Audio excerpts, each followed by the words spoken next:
ఎందుకంటే నిన్నము మాట్లాడుతున్నారు, నిన్న కూడా మాట్లాడినారు. దాంట్లో ఏమేమి చేస్తాను అనేది కూడా అన్నీ కూడా చెప్పినారు. నేను కూడా దిన్నం మాట్లాడుతాను, బొత్స సత్యనారాయణ గారితో కూడా దిన్నం మాట్లాడుతున్నాను. మన రాంభూపాల్ గారితో మాట్లాడి మళ్ళీ ఫీడ్బ్యాక్ తీసుకొని కూడా మళ్ళీ చెప్పినాను. మీకు ఆల్మోస్ట్ ఆల్ కూడా ఒక కొలిక్ అనేది కూడా వచ్చినాయి.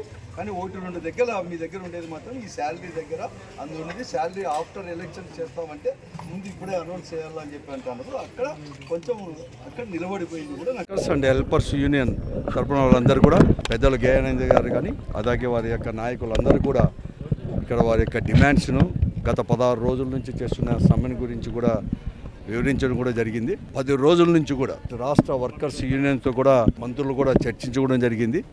వారు పెట్టిన డిమాండ్లలో ఇప్పటికే కొన్ని డిమాండ్లు అనేది కూడా ఒప్పుకోవడం కూడా జరిగింది.